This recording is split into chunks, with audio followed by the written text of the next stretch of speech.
ان کی بھی بات کریں گے۔ اسلامک جو تھنکرز ہیں گزشتہ 2-3 صدیوں کے اندر، ان کے اوپر بھی بات کریں گے۔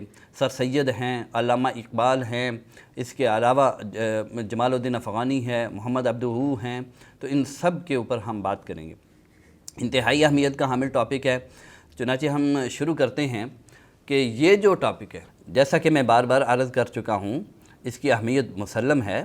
اگر ہم اسلامک علوم جو ہیں، اسلامی جو علوم ہیں، ان کی کیٹیگری میں دیکھیں تو اس میں یہ کہاں آتا ہے، یہ اس کو علوم اسلامیہ کی روشنی میں ہم دیکھیں تو اس کی کون سی جگہ بنتی ہیں؟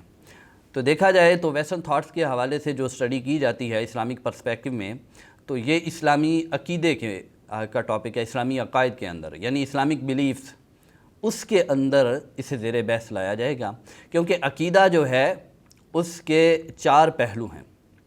جو علوم اسلامیہ میں ہم جسے عقیدے کا نالج کہتے ہیں، عقیدے کا علم کہتے ہیں، اس کے 4 پہلو ہیں۔ ایک ہے توحید و متعلقات، جس میں اللہ پر ایمان، کتابوں پر ایمان، رسولوں پر ایمان، فرشتوں پر ایمان، اس کے علاوہ آخرت پر ایمان، خیر و شر کی تقدیر پر ایمان کی بات کی جاتی ہے، تو توحید و متعلقات۔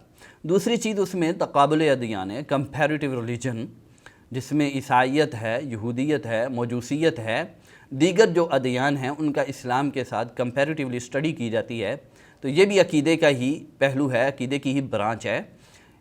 تیسری چیز اس کے اندر اسلامی فرق ہے، یعنی اسلامک سیکٹس، ہسٹوریکلی جو اسلام کو انٹرپریٹ کرنے میں مختلف جو فرق وجود میں آئے، مثلا اس میں خوارج ہیں، مرجیہ ہیں، شیعہ ہیں، اس طرح کر کے جو مختلف فرق سامنے آئے ہیں اسلامک ہسٹری میں، انہیں اسٹڈی کیا جاتا ہے۔ اور چوتھی جو چیز ہے اس میں اسلامی عقیدے میں، وہ ہے غزو فکری یا مذاہب فکریہ معاصرہ، جسے ہم دوسری لینگویج میں، ندر لینگویج ہم کہہ سکتے ہیں ویسٹرن تھاٹس کے نام سے ہم اسے یاد کر سکتے ہیں۔ تو یعنی یہ جو ٹاپک ہے اس کا اسلامی عقیدے کے ساتھ تعلق ہے، اور اسلامی عقیدے کی 4 برانچز ہیں، ان میں سے ایک ہے مذاہب فکریہ معاصرہ، غزو فکری، یعنی جو ماڈرن تھاٹس ہیں جیسے کہ سیکولرزم ہے، نیشنلزم ہے، ریشنلزم ہے، ہیومنزم ہے، انہیں اسلامی تعلیمات کی روشنی میں ان کا جو انالیٹیکل اسٹڈی ہے ان کی، وہ کی جائے۔ تو لیٹس گو، ہم اس ٹاپک کو شروع کرتے ہیں۔ اس میں اسلام اور مادیت پرستی، سب سے پہلے اس چیز کو ہم زیر بحث لائیں گے۔ جو میں نے کہا کہ اس ٹاپک کی کچھ بیسک نیڈز ہیں، اس کے حوالے سے ہم بات کریں گے، تو اس میں ایک اسلام اور مادیت پرستی، کیونکہ ویسٹ سارے کا سارا اس بیس کرتا ہے مادیت پرستی کے اوپر، مادہ کے اوپر، تو اس وجہ سے ہم نے اسے ضروری سمجھا کہ پہلے آپ کو بتا دیا جائے کہ مادیت پرستی کیا ہوتی ہے۔ چنانچہ مادیت پرستی کو ہم اگر 2 لفظوں میں ڈیفائن کرنا چاہیں تو ہم یوں کہہ سکتے ہیں، حواس اور ادراک، یعنی سینسز اینڈ پرسیپشن۔ جو حواس اور ادراک میں جو چیز آتی ہے اسے مادہ کہتے ہیں، سبسٹینس کہتے ہیں، تو بس مادہ ہی حقیقت ہے، اس کے علاوہ ہر چیز کا ڈینائی کر دیا جائے، انکار کر دیا جائے، بس مادے کو ریئلٹی تسلیم کیا جائے، اس کے علاوہ ہر چیز کا انکار کر دیا جائے، تو یہ مادیت پرستی ہے۔ یعنی یہ کائنات کے اندر جو کچھ ہمیں نظر آ رہا ہے، ریئلٹی جسٹ وہ ہے، اس کے علاوہ جو نظر نہیں آ رہا، جسے ہم آبزرو نہیں کر سکتے، جو ہمارے سینسز میں نہیں آتا، جو ہمارے پرسیپشن میں نہیں آتا، اس کی کوئی ریئلٹی نہیں ہے، یہ ہے مادیت پرستی، اس چیز کا انکار کر دیا جائے۔ چنانچہ جب ہم مادیت پرستی کو ایکسیپٹ کرتے ہیں تو فوراً ہی اس کے بڑے خطرناک نتائج مرتب ہوتے ہیں اکارڈنگ ٹو اسلامک ٹیچنگ۔ اگر ہم in the light of Islamic teaching دیکھیں، اسلامی تعلیمات کی روشنی میں اگر ہم اس کا جائزہ لیں تو بڑے خطرناک نتائج مرتب ہوتے ہیں۔ مثلاً سب سے پہلے اس کا جو ایک خطرناک نتیجہ سامنے آتا ہے مادیت پرستی کا، وجود باری تعالیٰ کا انکار ہو جاتا ہے۔ یعنی وجود باری اور مادیت پرستی اگر ہم دیکھیں تو مادیت پرستی کو اگر ایکسیپٹ کریں گے تو اللہ تعالیٰ کی ذات کا انکار ہو جائے گا، میٹیریلزم، مادیت پرستی کو میٹیریلزم ہم کہتے ہیں۔ تو مادیت پرستی کو اگر ایکسیپٹ کریں گے تو اللہ تعالیٰ کے وجود کا انکار ہو جائے گا۔ تو جب اللہ تعالیٰ کے وجود کا انکار ہو گیا تو گویا کہ پورے اسلام کو ہم نے نفی کر دی، اس کو مسترد کر دیا، کیونکہ اسلام کہتا ہے وَمَا خَلَقْتُ الْجِنَّ وَالْإِنسَ إِلَّا لِيَعْبُدُونَ، جن و انس کی تخلیق کا مقصد ہی اللہ کی عبادت تھا۔ تو جب اللہ ہی نہیں رہا اکارڈنگ ٹو میٹیریلزم، تو جب اللہ کا وجود ہی نہ رہا تو اس وقت عبادت کس کی کریں گے ہم؟ دوسری چیز ہم دیکھیں تو یہ میٹیریلزم، اس کا ایک دوسرا خطرناک جو اثر ہے، جو نتیجہ ہے، وہ یہ ہے کہ شریعت ساری کا سارے کا انکار ہو جاتا ہے۔ میٹیریلزم، مادیت پرستی جو ہے، یہ شریعت کا انکار بھی ہے۔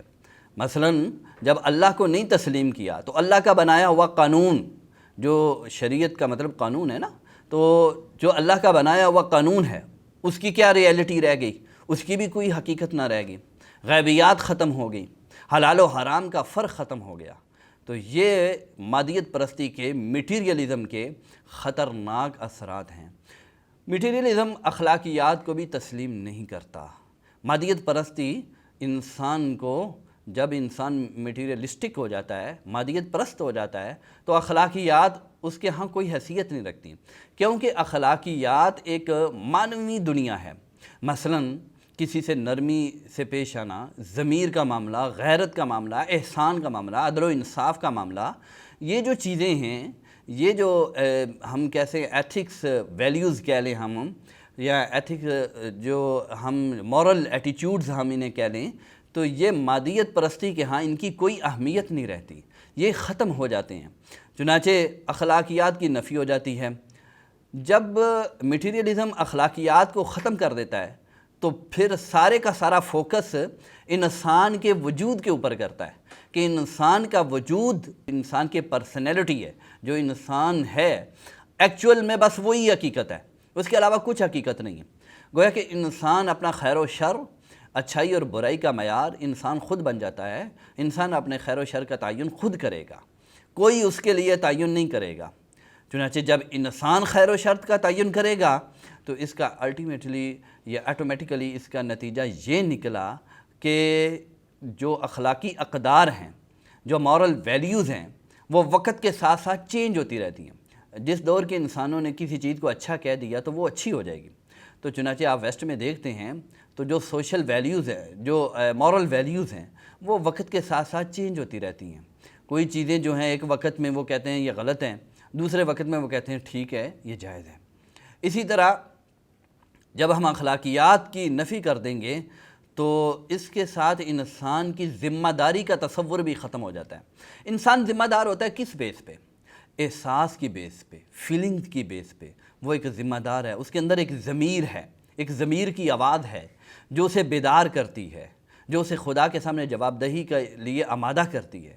تو جب آپ ایتھکس کا انکار کر دیتے ہیں، مورل ویلیوز کو ڈینائی کر دیتے ہیں، تو اس کا مطلب یہ نکلا کہ آپ ذمہ داری کے تصور سے کی بھی نفی کر دیتے ہیں۔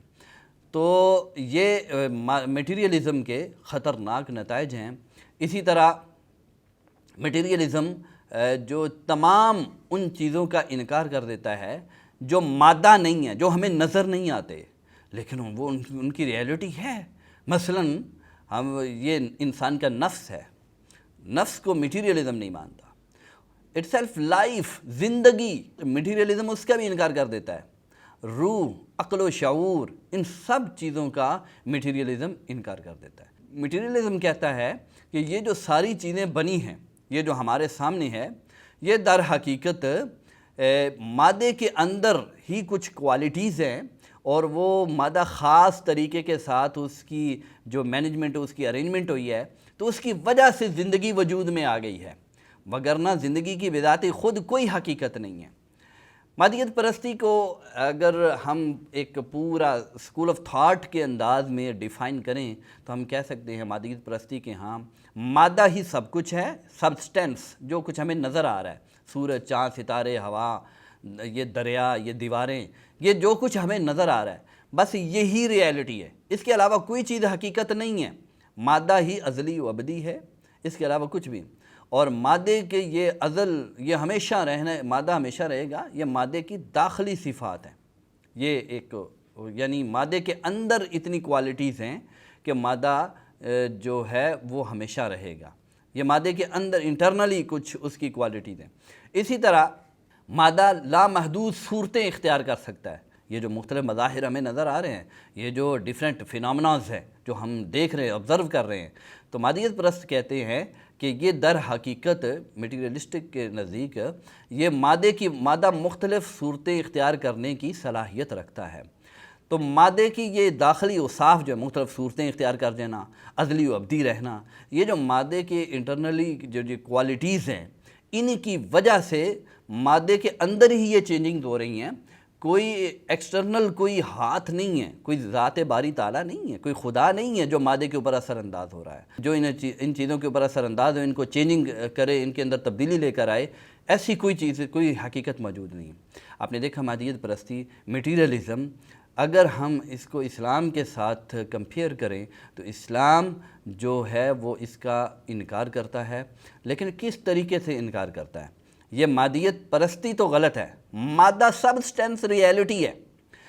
اگر ہم اسلام کے ساتھ اس کو کمپیریٹیولی دیکھیں تو اسلام یہ کہتا ہے کہ مادہ سبسٹینس تو ہے، وہ ہمیں نظر آ رہا ہے، لیکن مادے کی وجہ سے جو مانوی حقائق ہیں، جو دوسری دنیا، نفس ہے، زندگی ہے، جو مورل ویلیوز ہیں، اخلاقی اقدار ہیں، ان کا اگر انکار کر دیا جائے تو یہ غلط ہے۔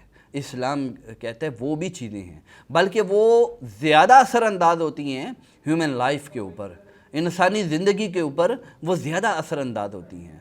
تو اسلام نے قرآن مجید کو ہم دیکھیں تو روح کا اقرار ہے، وَنَفَخْتُ فِيهِ مِن رُوحِي، انسان کے بارے میں اللہ تعالیٰ نے کہا۔ تو زندگی کا اقرار ہے، اللہ تعالیٰ نے زندگی کو پانی سے پیدا کیا، تو ہر چیز کو پانی سے پیدا کیا۔ تو قرآن مجید ان مانوی حقائق کے اوپر اسلام اپنی تعلیمات کی بیس رکھتا ہے اور انہی کے اوپر انسان کو گائیڈ کرتا ہے، جبکہ مادیت ان سب چیزوں کا انکار کرتی ہے۔ یہ مادیت کا کانسیپٹ ہے، ویسٹ اس کی بنیاد پر اٹھا ہے، جس کے اندر مانوی حقائق کا انکار ہے اور جس کے اندر مورل جو ویلیوز ہیں ان کا انکار ہے، غیبیات کا انکار ہے۔ تو ہم آگے جا کے دیکھیں گے اس مادیت کے کنسیپٹ نے یہ سپرٹ ہے ویسٹرن تھاٹس کی، مغربی افکار کی۔ ہم سیکولرزم کو اسٹڈی کریں گے، ہم سوشلزم کو پڑھیں گے، ہم اس کے ساتھ ساتھ ہیومنزم کو دیکھیں گے اور ہیومن رائٹس جو ہیں اس کو انہیں بھی ڈسکس کریں گے۔ سب کے اندر ہمیں یہ میٹیریلزم نظر آئے گا۔ میں نے کہا اس ٹاپک کی یہ بنیادی جو ضرورت ہے، یہ جو موضوع ہے، یہ جو عنوان ہے جسے ہم اس وقت آج ہم نے ڈسکس کیا ہے۔ تو مادیت پرستی اگر ہم اسلام کے مطابق دیکھیں تو مختصر بات یہ ہے کہ اسلام مادے کا تو اقرار کرتا ہے، اسلام یہ تو کہتا ہے کہ مادہ موجود ہے، سبسٹینس موجود ہے، لیکن ریئلٹی جسٹ یہاں تک نہیں، حقیقت کو یہاں تک ڈیفائن نہیں کر سکتے۔ کچھ غیبیات بھی ہیں، بلکہ کچھ مانوی جو حقائق ہیں وہ زیادہ اثر انداز ہوتے ہیں یہ ظاہری دنیا پر۔ اللہ تعالیٰ سے دعا ہے کہ اللہ تعالیٰ ہمیں اس بات کو سمجھنے کی توفیق عطا فرمائے۔ السلام علیکم ورحمۃ اللہ وبرکاتہ۔